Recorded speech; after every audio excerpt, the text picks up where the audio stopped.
शंकर भगवान को जल या किसी भी देवी देवता को जल जो रामा झारा होता है, हाँ, यदि उस झारे के अंदर एक उठाने का कुन्ना लगा हो तो वो कमंडल गंगा जली का भाव ले। हमारा ध्यान देना हो, उसमें टोटी लगी हो। आप लोगों को क्या बताएं, जैसे शिव जी के पास में कमंडल होता है, उसमें टोटी लगी होती है। मान लो या गंगा जली, पहले समय में जो गंगा जली आती थी उसमें टोटी लगी हुई आती थी, तो वो गंगा जली का स्वरूप होता है। रामा धारा जो होता है उसमें पकड़ने का कुंदा नहीं होता।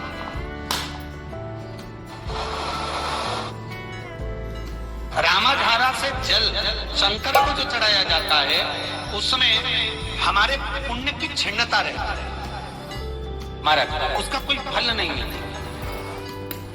कलश जैसा भी हो महाराज, कलश का मतलब आप सब जानते हो ना, अच्छे से बोलो तो जानते हो ना। कलश का मतलब होता है जिसका मुखाग्रबिंद खुला हुआ, मुखाग्रबिंद जिसका खुला हुआ। जैसे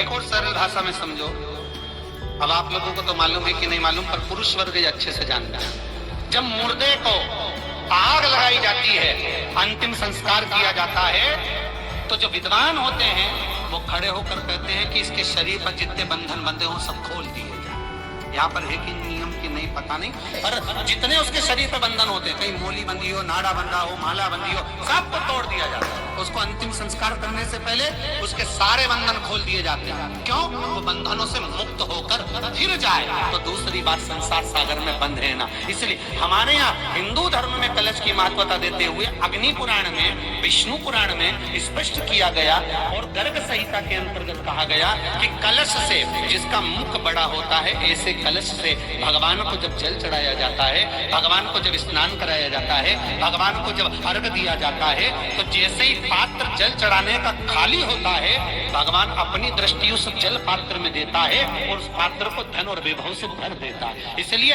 उस पात्र का मुख दिखना चाहिए। अब रामा धारे का जो है ऊपर हमने चढ़ाया, चढ़ाने के बाद उसमें मुख दिखा भी सही, पर तो भगवान ने जो दिया वो रामा धारा की टोटी से वापिस नीचे निकल गया।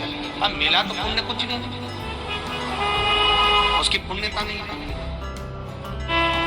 तो जो कमंडल वाला आता है, आपने कमंडल देखा है ना, उसका उसमें का टोटी वाला कमंडल होता है, उसमें एक ढक्कन लगा होता है, आप लोगों ने देखा होगा, उसमें ढक्कन लगा होता है। जब जल चढ़ाते हैं तो उसको ढक्कन को बंद कर देते हैं, उसका प्रतिबिंब, उसका फल गंगा जल होता है। पर रामा झारे का कोई पुण्य फल प्राप्त नहीं। आप कलश लो, लोटा भरकर खूब जल चढ़ाओ, खूब प्रेम से चढ़ाओ, मना नहीं, पर उसका कोई महत्व तक